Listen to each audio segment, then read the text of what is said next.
You are now tuned in to Bad Deals Only. All right, I'm going to try and read another one here. It says, oh boy, do I have a good one. Probably not a good one. Mediocre one. Yeah, I worked with this couple for about it. So these are agents complaining about stories. Got it. Do we have a location on this? Not that it always matters, but. No. I worked with this couple for about a year. I would show them one or two houses at a time, and when they became available, and they would never want to write an offer. But they were pre-approved and just being super picky. They kept finding everything that they were looking at for this.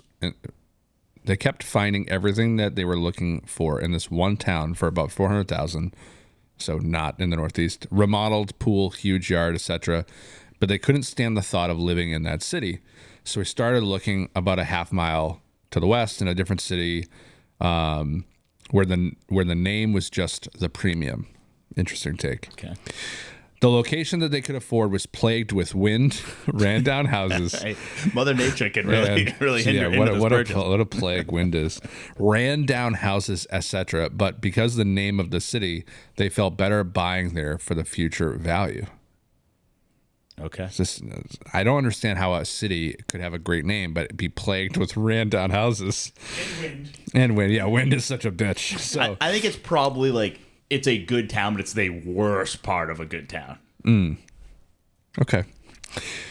We look at a few houses pushing $500K, and they need a, quote, shit ton of work. We're talking new roofs, pool resurfacing, and all of that. Plus the houses are from the 60s at the newest. Wow. Tough break out there. Every freaking house. And 60s is like new construction. The classic here. Massachusetts 1899. Yeah, you know where this is? This is clearly Southwest Florida. This is where this is. This is below the Mason-Dixon. Yeah, 100%. Yes. Yeah, a lot of gunite pools. People when they relocate up here, just to go on a rant, they're like, how come getting a garage is so difficult? I go, I don't know, maybe because all these houses were built before the fucking car came out. You ever think of that? The Model T wasn't out for a while, pal. Like that's why. And if they have one, it's like a micro garage or it's detached because the house was no one's ever parked a car before there, the car. People, yes. That's why it's New England. Figure it out. Okay, so. God, these houses were from the 60s at the newest. We come across this house listing, and I think it's about $480K. Feel like you should know the answer to that. And it's just a normal house, not super nice, room for improvement, but not the worst that we've seen. This person's a great salesperson. They finally wanted to write an offer, and I'm stoked. This is from Norman 96, who's probably born in 96 is my hypothesis. So the offer come to find out was $420,000. Okay. So first off, it doesn't matter if a house is sitting on the market. I don't think that's an astonishingly terrible offer to start, just for the record, 480 to 420. Sure. Okay. There's a 4 in front of it. I asked why they wanted to come in so low and found out that they changed their budget to $440,000 and not a dime more. So I submitted an offer. And I beat this agent up about it. He was super cool in the end, and I felt like a champ. I got the offer accepted at $445 with $5,000 closing cost credit. Wow, right on the button. Look at that. Okay, here's where the nightmare started. We had a 21-day close. My client refused to put in the earnest money until the inspection was done, which took about 8 days. And this is different in every state. Procedurally, yeah. Sometimes, I don't know I guess we don't know where this is, but some states are title and escrow, some are attorney. We have a 2 deposit standard. Yeah, we're 2 contract, 2 deposit. Yeah. Most right to P&S. They're probably doing diligence and not paying that P&S deposit. Correct. The first contract. That'd be my hypothesis here. So they don't put the earnest money deposit until the day the inspection was done, which took 8 days. The inspector that they picked missed a ton of stuff, and we had to have a re-inspection. 15 more days went by. I went with then a request for repairs that was huge. Pool equipment, kitchen cabinets, furnace, AC, and all the plumbing fixtures need to be replaced. I got the seller to agree to all of it. Meanwhile, it's been 45 days in escrow, and we filled out like 2 extension requests at this point. It says ETAs, which I presume is an extension. I would think so.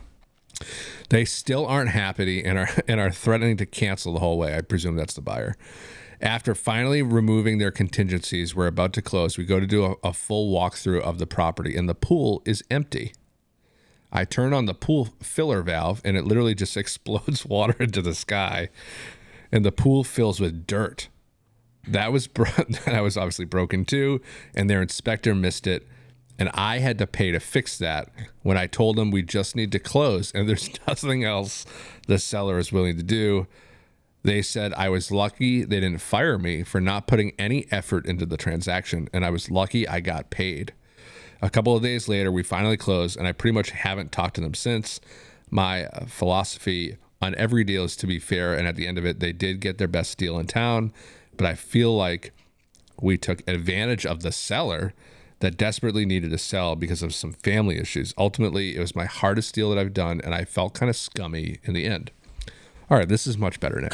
Call the ambulance. Yeah, dude, grow up. Yeah, Grow stop up. patting yourself on the back. Remember who you work for. It's the buyer, not the seller. Yeah. So maybe grow a set, and who cares? And who cares about it? I guess I have a lot of takes on this one. I guess I'm coming from a privileged place of not having a commission on deals, and I hate taking money out of anyone's pocket, but as each agent should understand they're a business, whether you can get more money or less money or get a deal done. But in a situation like, I'm going to start right with like, I had to pay for like that broken thing, like, or the deal doesn't get done maybe and it doesn't go through. So it's like, I always look at it as the totality. Like, hey, we'll call it a $10,000 commission, a $2,500 like concession. But if the deal doesn't go through, you get zero. That's true. And it doesn't sound like they'd be working with this client. It sounds like the relationship was fleeting at the end here. All right, so there's a few things to break down here. I'll start with the least exciting ones. Wind? The wind in this ran down house town. No, I would say, like, listen, you got to do a better job when you're onboarding your client, right? Like, you got to be clear on budget. Part of our buyer agreement that we do, they have to furnish all their documentation pre-approval. I think you got to hit, everyone wants to try and like, I don't want to say lie, but like they want to like use sales puffery or something, and like they think that exaggerating or not being clear with people is going to get them grace. I've always found that just being as blunt as possible, the facts are the facts. It shows confidence though too. Like, we've been here before. This is how we have to do it. Yeah. And so like when people are like, I want all this stuff and my budget's X, I'd be like, hey, that's great. I want a $10 million house on the water, but I'm not living in one. So here's the deal. Which one are you going to concede? Because you're not going to get X, Y, and Z. I think that's probably where this agent went initially wrong in their onboarding. And they sound, expectations. Yeah, they sound like a newer agent just based off like, this is the worst deal I've done. I mean, this exact example to a degree has happened to me like 4 times. Like, no bullshit. Last quarter. Ironically, it was the story I was going to tell last week, but then you told that better one and I didn't want to tell it. So maybe we'll have some pool talk as part of this. But I feel bad for the inspector here. This guy had to be a pool expert, a roof expert, a cabinet expert. So you nailed it. So like, this is the thing. And most home inspectors, at least in the state of Massachusetts, they're not inspecting pools. They're inspecting the home. If you want your pool inspected, you better call a local pool company. They will come out and they will do a full pressure test of the pool. You have a pool. Yeah. You know what I'm talking about. So they check all the plumbing underground. Like, I think that's one of the most important things about a pool.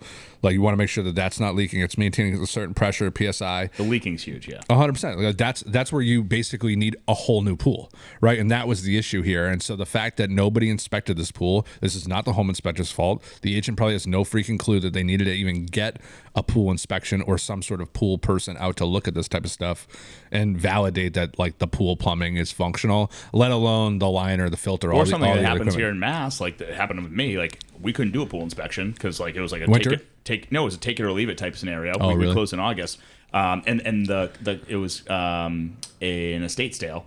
And so they're like, yeah, we haven't opened the pool in 2.5 years. You just got to know, listen, no one leaves a pool closed because it's a good pool. If the pool is used and in good condition, the pool is open. Yeah, if you're buying in June, it's going to be open. The pool should be freaking open. Yes. If it's not open, there's a problem with the pool. Correct. Well, I mean, actually, this one time this summer, there was actually nothing wrong with the pool, but a lot of suspicion about the pool in the meantime. So a lot of the times what we'll do is whether or not you can actually inspect the pool or not. I've had... because a lot of this stuff happens in the winter. Sure. Pool gets closed up. So do you get the reports from the pool company? I always call the company. Hey, 100%. how's this pool been? Yep. When was the last time you were out there? Yeah, Hey, in August it was good. You know, like, can you give us service records? The seller will release them. Can you get them in advance? All super important. Or in very rare circumstances, because we didn't do this, we're gonna have the pool open prior to closing. Yep. The seller didn't open the pool prior to closing. We put in our original offer, subject to satisfactory pool inspection or the seller opening the pool prior to closing. And, so the seller didn't do that. So we ended up putting money in escrow. This is the abridged version of my bad deal. Sure. We put like $7,500 in escrow or something like that. So we could make sure that when we opened the pool, like things were going to be fine. Open the pool, everything was broke. The liner was smoked. All the pool plumbing was leaking, all that type of stuff. My clients got their $20,000, you think?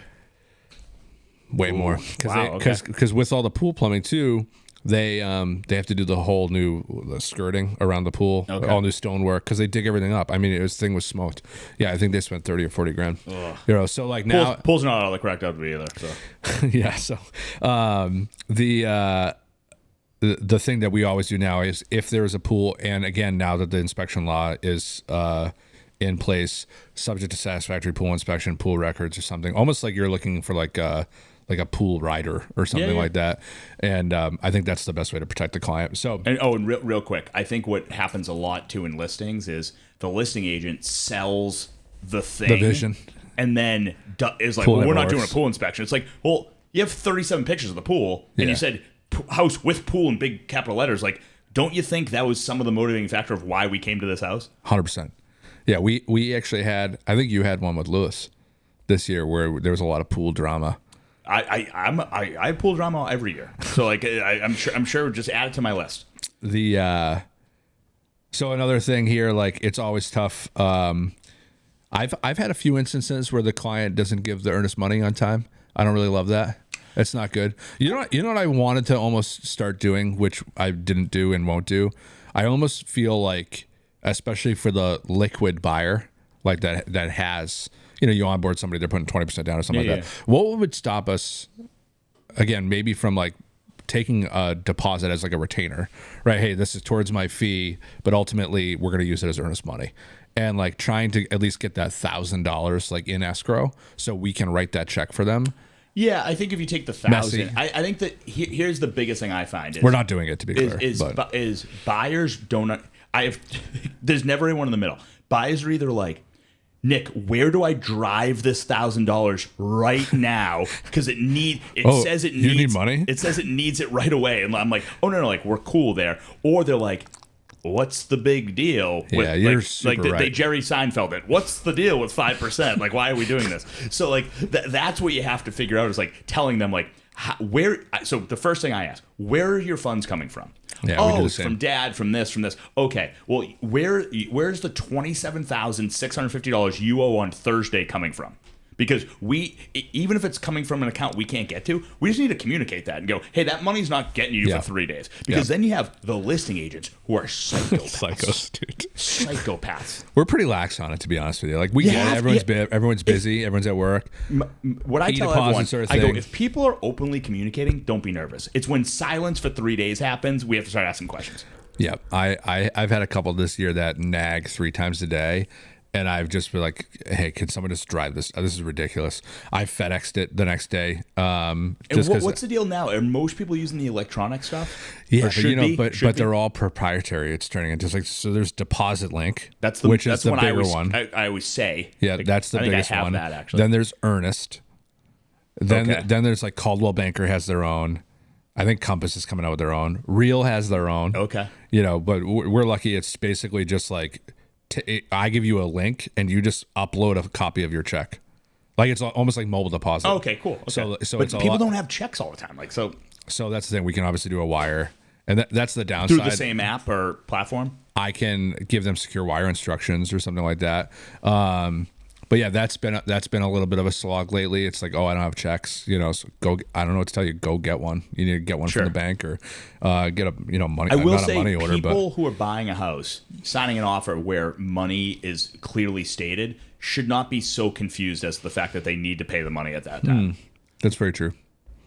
You want to know who has a problem with it? It's the people with less money. Sure. Understood. That's always how it comes but down. I know you do, but that's Meanwhile, our client today is like, "Hey, I just sent you $700,000. Did you get it?" You know what I mean? Like, and Very casual about it, yes. Yeah, casual. Just sending a text, and it's 24 hours in advance. Like he's ahead. You know what I mean? Obviously, a little bit different. Yeah, but like, I think his response when I said wise receipt was boom. So like, that's how casual it was. Shout out Tommy. We're getting it done. So yeah, listen, I think the fact that this agent blames the inspector just shows a lack of awareness. In fact, I almost would put that crisply on the agent, because when you do all these walkthroughs, we like to point this stuff out to build a little bit of like equity in what we're some doing. Value. 100%. Wait, so if it's the seller's fault, the buyer's fault, and the inspector's fault, like why are you even there? Yeah.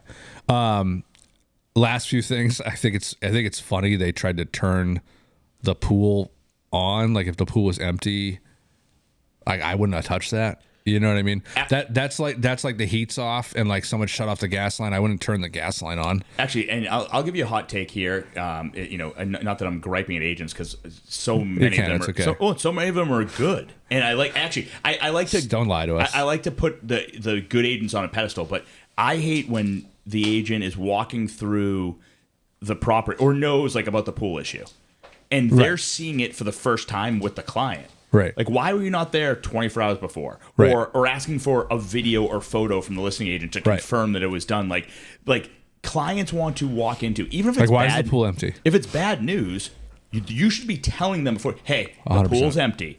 We're waiting for the pool guy to come. We're going to get a confirmation. It's going to be filled this afternoon, and we're going to see the pump going or whatever it is. Like a completely different example, but this is how you don't have bad deals, is like this smoke thing that we have going on right now. We talked last week. I go, there's no way this gets done. What's our solution? Oh, we could do X or we could do Y. I proactively told the client, these are the two things that can go wrong. We're not going to get this on time, and I think it's just going to simply be up to you. We can do a holdback, option two, other thing that could go wrong, title's not back. If title's not back, he's like, what do you think? Should we close without? I go, absolutely not. We're not closing without clean title, ready to rock. The smoke thing is a complete non-issue. He's like, all right, we'll do whatever you think. And I was like, I'm sure title will be back. Obviously it is. We're good. But like, that's how you eliminate the need or like the reaction of these things. Because we're going to wait till an hour before closing and tell them, hey, bad news. We actually can't do this today unless we do X. And like, that's just, it's silly. And the story, like my big, thing that I try to explain to my team is, smoke isn't your fault, right? So like, if you explain sometimes it, on a buy side, but if you explain it properly, then like now it's just, hey, this is a scenario. Here are your options. But what happens when it's the last minute and they're like, why didn't I know smoke could be an issue? Right. Now it's on you because you were supposed to be the expert, subject matter, explaining it to them, walking them through all of the hiccups that could occur and what if he's idling outside, waiting to move in. Correct. And like we don't have any of those things. I'm the asshole. Yep, you know what I mean? Exactly. So, but it wasn't, again, not your problem. Like, no, you can't go to 1010 Mass Ave and force them to come in. And I wish you could, man, because I'd be there. There. You know what we do too, just to make sure we don't fail smokes, is we often send a tech out. I loved it. People to hire companies. Like hire the guy that is either works for the fire department or electrician, knows what they're doing. We go through. We make them do everything. And, we just give the client the option to, because we're not paying for it. It's like, I know attorneys think I'm funny when I send my reimbursement. It's not usually just for $50, but like, that can add up, right? So I just want to make sure, especially on these tight timelines, we're passing. It's an open book test, so let's get it done. All right, last couple things I have on this deal, and then we'll move on. I think the part of the end I find the most interesting, where he's like, hey, my philosophy on it. First off, I hate that he is like, oh, I screwed over the seller. It's not like, that's not your job. Your job is to win for the buyer. And like, I get that it's one thing to feel human about it, but like, at the end of the day, but nor do you actually know everything about the seller. Like, what if no one was going to buy this house and the seller had to hold on to it for 6 more months? Like, well, it's like in a couple of years ago, I would shit talk like the We Buy Ugly Houses people. At the end of the day, sometimes those people just want quick cash and get out, and they don't want to be embarrassed by all the stuff in the house. Even like the other story, right? Sometimes those are just easy, good trades. And sometimes people want to sell fastest, the most money on the open market. Like, it's up to the seller. Correct. Right. So, but one of those things here at the end, it's like you know, I haven't talked to them since the closing. Like at the end of the day, I used to be really bent out of shape if I didn't have a great relationship with clients post close, which it doesn't always happen, right? Like sometimes deals get rocky, we screw stuff up. It's rare, but it happens. I think that's how we've built the proficiency that we have. We've had the luxury of doing. You have to learn from mistakes. You know, like good. upwards of 1,000 deals at this point. I got a lot of reps under the belt. But like I'm now kind of more targeting. Like I'd love to keep like 60% of my clients. You know what I mean? And I think it's okay to let the other 40%. There's some people that are super naggy, unappreciative. You're lucky you got paid, all this type of stuff. It sounds like this agent at the end of the day still did do a lot and still made the deal happen. He negotiated in good faith, got a really good deal. Feels like he even took advantage of a seller on the buyer's behalf. He saved you a ton of money versus the list price. Sometimes that's just not a client that you want to retain for repeat business. It's also expectation. Like, what do you want the relationship to be? Like, what do you guys want to be texting every day? Like I think you have to. You had this big moment, right? Yeah. You had this big culmination of a closing. Maybe it went a little bit south of where it had to go. You seemingly did something right to get them to the closing table. Maybe you let it cool off for a month or two, and then you send them like, you know, a welcome home mat or whatever when in the spring or something, and just like a pool water truck. And you have to like be self-reflective. Did you do a good job or didn't you? Like if you think you put in the most effort and you did a good job, then then you can't change much of that. You can't. Everyone's not going to like you. How can we assign a rating to these at the end? What's the rate on producer Nick's story picking ability, or on if they did a good job or not, or on how bad of a deal it was? I would say. I almost want to sign like a criteria, like pass fail of the agent. I think the agent failed on quite a few things. No doubt. So we do assign them a letter grade. I would say the agent, that is an average agent. I think it's a C. I think C? Ooh, I give this guy at best a D minus. See, but you can't go because the deal closed, right? So that's why it's not an F. So I would say like the deal got done, but C is average. I think that's, for me, it's be very tough to get an A plus. I think is C average? See, so we've made it not average. But if you had 100 agents, the majority of them should get a C. Is this? I've always been confused by percentile. And I think you're referencing percentile to a degree. I mean, like a 75% in school on a test is just a C. I don't think it's average. I think the way producer Nick will look into this afterwards, but I think C is an average grade. Like I don't think you get because I don't think most people should fail. That's probably a realtor B plus, to be honest with you. Unfortunately, I'm giving it a D. I can give that. I'm a C. I'm going to be very tough to get to an A plus, but I think that's an average person. I think he or she like went to the house, communicated, negotiated, pivoted to the new town, got the second inspector in there, was at the final walkthrough. I mean, let's give them things that doesn't happen all the time. So I'm gonna go with C. I think that they could have done things better. But I think the deal closed. They got done. But if we assigned pass fail, they'd fail. Yeah, I guess if you had to go binary, yes, it's a fail. I agree. Okay. This feels like your C rating might be a little inflated on that. You're grading on a curve. I think we can get a lot worse to get to it because it's D minus. Like you're gonna have everyone at F's who's worse than that. That's correct. The deal didn't close. Okay, this is a brand new one. So we're gonna work on this. I'm going C. Put some thought into this. I feel okay with my C. Put some thought into this. Maybe it's a 1 through 10, where we put the Portnoy scale behind it, and we average our 2 grades. Okay. And I don't know. So like I'd give the agent on this one on a 1 to 10. I'm going 6. I was gonna say like a 3.8. Okay, I'm going 6. But I almost said 4.1. So we'll give them a 5. Okay. Which is failing. Okay. We're gonna workshop this one.